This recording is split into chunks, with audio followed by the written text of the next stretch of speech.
साथियों, कभी कभी किसी का बहुत अच्छा टाइम आता है और ऊपर वाला उस पर कृपा करता है, बहुत ज़्यादा लक्ष्मी की भी कृपा बरसती है। ऐसे ही एक क्लाइंट ने मुझे बुलाया था अभी पिछले हफ्ते में। साउथ इंडिया में गया था और उस आदमी ने पिछले 3 साल में 12-13 प्रॉपर्टीज़ परचेज कर ली। उसका काम बहुत अच्छा है, इंडस्ट्रियलिस्ट है बहुत बड़ा और इंपोर्ट एक्सपोर्ट भी करता है, बहुत सारे काम है। उसका काम बहुत अच्छा चला, बहुत सारी प्रॉपर्टी परचेज की और परचेज करने के बाद उसको ऐसा लगा जैसे कि कुछ गलत होना शुरू हुआ। अब गलत होना शुरू हुआ तो इसका मतलब क्या हुआ, उसने मुझे फ़ोन किया वहाँ से। पहले इंटरनेट पर देखा, वास्तु कंसल्टेंट मिल जाते हैं आराम से बहुत सारे। मेरी वीडियो उसने देखी, 5, 10, 15 वीडियो देखने के बाद उसको लगा कि हाँ, he is the right person, इसको कॉल करना चाहिए। क्योंकि उसने कोई चेंज नहीं किया था अपने घर में, उसने कोई चेंज नहीं किया था और जो उसकी सबसे पहली फैक्ट्री थी वहाँ भी कोई चेंज नहीं किया था। तो उसका माथा ठनक रहा था, ऐसा हुआ क्यों।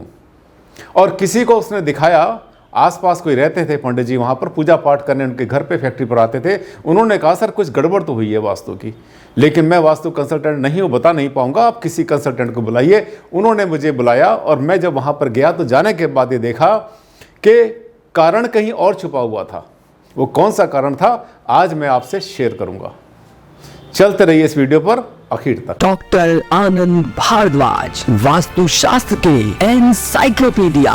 नमस्कार साथियों, हार्दिक अभिनंदन, हार्दिक स्वागत आप सबका। साथियों, एक केस मेरे सामने ऐसा आया कि किसी व्यक्ति ने बहुत सारी प्रॉपर्टी परचेज कर ली पिछले 2-3 साल के अंदर। पैसा उसके पास आता चला गया और उसने और प्रॉपर्टी परचेज करी। लेकिन एक दिन ऐसा भी आ गया बहुत जल्दी कि जब उसको ऐसा लगने लगा कि मेरा काम गड़बड़ होना शुरू हुआ। तब उसने क्या किया, मुझे फ़ोन किया और मैंने उसको कहा कि आपने अपने घर में कोई चेंज की। बोले नहीं, मैंने अपने घर में कुछ भी चेंज नहीं किया। फिर हमने पूछा क्या काम करते हैं। उन्होंने बताया कि इंडस्ट्री है, मेरी फैक्ट्री है बहुत बड़ी और मेटल का काम भी करते हैं, स्टोन का काम भी करते हैं। तो मैंने उनसे पूछा उसमें कोई चेंज किया। बोले उसमें कोई चेंज नहीं किया। तो ये 2 चीज़ें तो बिल्कुल क्लियर थी। फिर हमने पूछा कि आपने कोई प्रॉपर्टी परचेज़ की या सेल की या आपके घर के आसपास कुछ बना। तो उन्होंने 2 बातें मुझसे शेयर की कि सर मैंने कई प्रॉपर्टी पिछले 3 साल में बनाई हैं और इसके साथ साथ जो मेरा अपना घर है, घर के साथ जो है बिल्कुल साथ में लगता हुआ, दीवार से दीवार लगता हुआ किसी ने अपना घर बनाया, नया घर बनाया, मुझसे बड़ा घर है उसका। तो हमने कहा ठीक है, हम वहाँ पर आकर देखेंगे। उन्होंने मुझे बुलाया, मैं साइट पर गया, चेन्नई की बात है ये। जब वहाँ पर गया तो मैंने जाने के बाद में देखा कि पहली बात तो घर के अंदर जो है, जैसे पड़ोसी ने घर बनाया अपना, तो उनका जो अपना घर था वो उत्तर दिशा से दब गया। क्योंकि पड़ोसी ने उत्तर दिशा में उनके घर से कम 2 मंजिल और ऊंचा घर बना दिया। इनका बड़ा सुंदर सा विला बना था। एक तो वहाँ पर जाकर थोड़ी सी रुकावट पैदा हुई। उसके बाद देखा कि फैक्ट्री में जो है उन्होंने जगह कम पड़ी थी। जब जगह उनके पास कम पड़ी तो उन्होंने पानी का एक बहुत बड़ा भंडार, बहुत बड़ा स्टोरेज साउथ वेस्ट में, दक्षिण पश्चिम में किया हुआ था। बोले जगह कम पड़ गई हमारे पास, इसलिए हमने किया, और तो कोई चेंज नहीं करी। ये कोई छोटी चेंज नहीं है साथियों, बड़ी चेंज है। अब इसके अलावा जब उनकी हमने प्रॉपर्टियां देखी, 13 प्रॉपर्टी थी, सॉरी, किसी एक प्रॉपर्टी में भी हमें कोई ऐसे पॉजिटिव वाइब्रेशंस नहीं मिले जो कि उसको कुछ आगे बढ़ाते। तो हमने उनको धीरे धीरे अपनी सारी बात बताई और कहते हैं हाँ सर बिल्कुल ठीक कह रहे हैं, जैसा आप बता रहे हैं ऐसा ही होता चला गया। मैं प्रॉपर्टी परचेज करता चला गया, मेरे पास धन आता गया और मैं प्रॉपर्टी परचेज करता चला गया। प्रॉपर्टी परचेज करते करते समय मैं सोच रहा था कि जो प्रॉपर्टी मुझे सस्ती मिल रही है, मैंने सस्ती प्रॉपर्टियाँ ली, लेकिन वो सब की सब एंटी वास्तु थी। थोड़ा बहुत ज्ञान मुझे भी है सर, मैं 12, 13, 15 साल से वास्तु वालों से सलाह लेता रहता हूँ। तो मेरा माथा ठनका, इसलिए मैंने आपको याद किया। अब वहाँ पर जाने के बाद हमने उनको जो क्या सलाह दी, यही आज का टॉपिक है। लोग ये सोच लेते हैं कि जिस घर में मैं रहता हूँ या जिस प्रॉपर्टी में मैं काम कर रहा हूँ, केवल उसी का मेरे पर असर है। बिल्कुल ठीक सोचते हैं, असर तो उसी का होता है और प्रॉपर्टीज़ का नहीं होता। लेकिन एक बात आपको बता दें, ये जो देख रहे हैं आप, मेरे पास एक नेगेटिव प्रॉपर्टी तो मुझ पर क्या असर पड़ेगा, ये सवाल और भी लोगों ने भेजे। मैं रहता हूं पॉजिटिव घर में, लेकिन मैंने एक प्रॉपर्टी नेगेटिव परचेज कर ली तो मेरे पर क्या असर पड़ेगा। पड़ेगा, ज़्यादा नहीं पड़ेगा तो कम पड़ेगा। क्योंकि आपको बताते हैं, ज्योतिष के हिसाब से आपके जो हॉरोस्कोप होता है, उसका जो चौथा घर होता है, उसका कंसर्न आपकी प्रॉपर्टी से होता है, संपत्ति से होता है।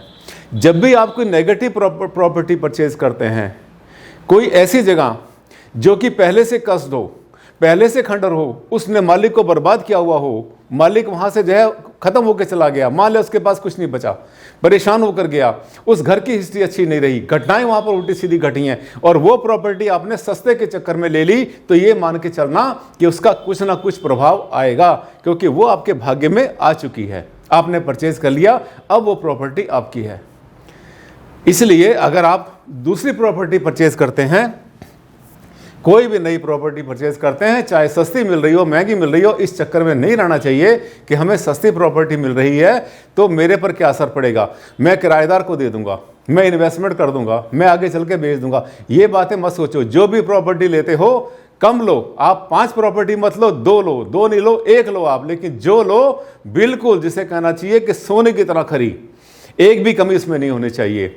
यही सवाल हमने आज लिया हुआ है कि किराएदार पर क्या असर पड़ेगा। यस, ये सबसे बड़ा फैक्टर है। अगर आपने नेगेटिव प्रॉपर्टी ली और उसको किराए पर दे दिया तो किराएदार पर भी पूरा पूरा असर पड़ेगा। कैसे पड़ेगा? क्योंकि वहाँ की हवा, पानी, धूप, वहाँ की एनर्जी, वहाँ का मैग्नेट, वहाँ का हर चीज़, एक चीज़ जो है वो किराएदार उसको रिसीव करेगा, उसी को यूज़ करेगा। और अगर उसको कोई सुख नहीं मिला तो वो आपको किराया कहाँ से देगा? रोज़ आपके झगड़े होंगे, पैसा दबा लेगा आपका वो। और बहुत बार तो प्रॉपर्टी को दबा कर बैठ जाते हैं। आपने देखा ना, कई बार किराएदार जब प्रॉपर्टी को दबा लेते हैं, देते नहीं, वापस नहीं करते, झगड़े चलते हैं, मुकदमे चलते हैं। ऐसी प्रॉपर्टी कभी मत लो जो आपके लिए नासूर बन जाए। जब भी प्रॉपर्टी लेते हैं हमेशा पॉजिटिव प्रॉपर्टी लो, कभी भी नेगेटिव प्रॉपर्टी मत लो, सस्ते के चक्कर में कभी मत पड़ो। कभी कभी क्या होता है, हमारी खानदानी प्रॉपर्टी होती है, बंटवारा हुआ, एक बड़ा मकान था, हवेली थी, उसके टुकड़े हुए, उसके पार्ट हुए, होने के बाद आपको मिल गया। जब ये हिस्सा आपके हिस्से में आएगा ना, ये पार्ट आपके हिस्से में आएगा, ये भी पहले दिन से आपके साथ में वास्तु का काम करना शुरू कर देगा। तो इसका मतलब क्या हुआ? पहली बात तो सोच समझ कर लो।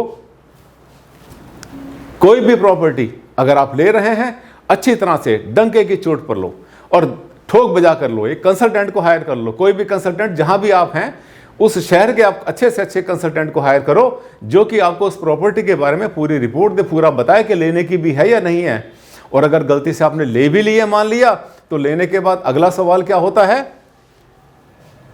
बेचूं, रखूं, किराए पर दूं या सुधारूं? यस, इसको आपने या तो बेच दो, अगर रखनी है तो सुधारो, वास्तु दोषों को दूर करो, पॉजिटिव एनर्जी उसमें भरो, और इसके अलावा जो है उसको किराए पर दो।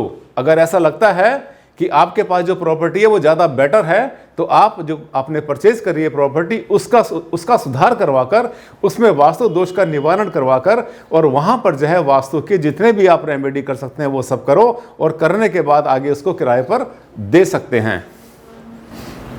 एक बात और मान लेना, कभी कभी हम क्या करते हैं कि प्रॉपर्टी का जो सुधार करते हैं वो कुछ ऐसी चीज़ों से कर लेते हैं जो कि विजिबल होती हैं, दिखाई पड़ती हैं। जब भी वास्तु के दोषों का निवारण आप करते हैं तो ऐसे कंसल्टेंट को हायर करो जो ऐसी रेमेडी बताए जो किसी को दिखाई ना पड़े। अब एक सोचो, आप ही सोचो, आप एक मकान देखने जाते हैं किराए के लिए या परचेज करने के लिए, और वहाँ पर आपने देखा कि कुछ दीवारों पर टंगा हुआ है, कुछ दरवाजे पे लगा हुआ है, कुछ कोने में चिपका हुआ है, कुछ छत में लटका रखे हैं, कुछ ज़मीन पर है, कुछ बना रखा है। मालूम पड़ता है कि यहाँ तो पता नहीं क्या तांत्रिक क्रियाएं हो चुकी। ऐसी कोई भी रेमेडी मत करो कि जो देखने में किसी को पता चलती हो, पर हाँ, जो रेमेडी करो दिल से करो, किसी का बुरा नहीं होना चाहिए। आपकी प्रॉपर्टी में आकर कोई दूसरा दुखी क्यों रहे? इसी में है इंसानियत, इसी में है मानवता।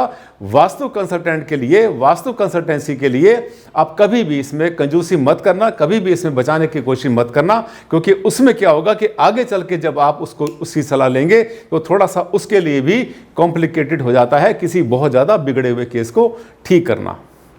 छोटे से वीडियो में बहुत बड़ा संदेश मैंने आपको दिया। ऐसे ही होते हैं मेरे वीडियो। चैनल को कर लेना सब्सक्राइब, अभी कर लेना, भूल मत जाना। और हाँ, अगर वीडियो अच्छा लगा तो लाइक करना।